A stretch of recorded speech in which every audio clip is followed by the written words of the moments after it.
Bonjour Hardock. Bonjour. Vous êtes présent au Festival du Livre de Moreuil aujourd'hui et vous avez proposé à l'instant une initiation au dessin. C'est toujours une joie particulière pour vous, hein? Oui, c'est toujours une joie parce que je me revois en étant enfant en fait, avec cette envie de découvrir le dessin, de comprendre comment fonctionne le dessin, comment représenter le monde, quelles sont les techniques. Quand on est autodidacte comme moi, effectivement, j'ai pas eu cette chance de rencontrer des auteurs professionnels ou des gens qui pouvaient m'initier au dessin. Donc j'ai beaucoup travaillé par moi-même, en observant, en lisant, en regardant des tableaux, des bandes dessinées, enfin tout ce qui touche au graphisme. Qu'est-ce que vous ressentez en constatant le succès de la série La Guerre de Lulu? On est forcément très heureux avec Régis Sautière, le scénariste, puisqu'au départ c'était un one-shot, ce qu'on appelle un seul livre. Et il se trouve que le projet a beaucoup plu à l'éditeur, il a voulu vraiment défendre le projet. Et l'idée initiale était, comme je vous disais, de faire un seul livre sur quelques mois pendant la Première Guerre mondiale. Et l'éditeur Casterman a voulu en faire une série, donc ce qui était plutôt une très bonne chose pour lui comme pour nous, puisque dès le départ, en janvier 2013, pour la sortie du premier tome à Angoulême, il y a eu un succès immédiat de la série et depuis le succès ne démarre pas, en fait ça continue.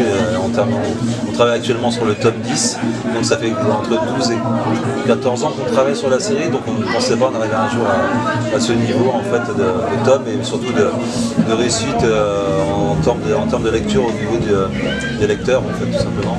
Et vous disiez tout à l'heure aux enfants, pour faire un album de BD, c'est 1 an en moyenne de travail. Dans le métier, mais donc ça prend un format classique aujourd'hui franco-belge, 46-54 pages, c'est effectivement 1 an de travail quasiment à temps complet pour offrir au lecteur un album, une aventure. Si vous deviez dire comment vous est venu le goût du dessin, je suppose que c'était quand vous étiez gamin que c'est arrivé? Oui, justement, tiens, tout à l'heure, j'ai expliqué avec une forme simple, un rond, 2 points et un trait. En fait, on imagine toujours un visage, et je leur montre qu'après, en rajoutant un petit cercle, 2 petits points, 2 petits triangles, ça devient un cochon. Et en fait, c'est cette magie du dessin, c'est qu'il faut très peu de choses pour illustrer le monde et très rapidement, contrairement à du jeu vidéo ou du cinéma, il faut beaucoup de monde, il faut beaucoup de petites mains, beaucoup de cerveau. Le dessinateur reste seul et avec très peu d'éléments, graphiquement, il peut imaginer tout un monde, tout un univers. Et justement, la vie d'un dessinateur de BD professionnel, c'est une vie solitaire pour travailler, il faut être au calme? Alors c'est pas forcément au calme parce qu'on peut écouter de la musique, on peut être avec des collègues en atelier. Moi je sais que j'ai un atelier dans les locaux du Festival d'Amiens avec des jeunes collègues, mon scénariste et d'autres collègues, ce qui nous permet de nous sortir un peu de chez nous et d'avoir une vie sociale. Et après, tous les parcours sont différents. Il y a des gens qui ont besoin d'être seuls, d'être au calme, d'autres ont besoin d'être entourés, d'avoir des réflexions autour de leur travail, des avis. Mais il n'y a pas de schéma classique, mais effectivement sinon c'est quand même un travail où on est assez solitaire, parce que quand on travaille on est seul devant sa feuille. Une toute dernière question, tout à l'heure vous allez dédicacer vos albums, toujours une joie particulière d'aller à la rencontre de ces lecteurs, hein. Oui, encore une fois, c'est aussi sortir un peu de son quotidien. Et on n'existe pas non plus sans les lecteurs. C'est-à-dire que notre travail existe, mais si on n'a pas de retour des lecteurs, s'il n'y a personne qui suit la série, on n'existe plus. Donc oui, non, c'est toujours une joie, et puis surtout de rencontrer des enfants. Parce que les enfants, c'est aussi, ça les fait encore beaucoup rêver, malgré tout, la bande dessinée, avec tous les moyens qui existent de rêver. Et puis surtout, ce sont les futurs lecteurs de demain, les futurs lecteurs adultes. Et puis ça permet aussi de mettre le pied à l'étrier à la lecture dans des régions où parfois, malheureusement, le taux d'illettrisme aussi peut être très élevé.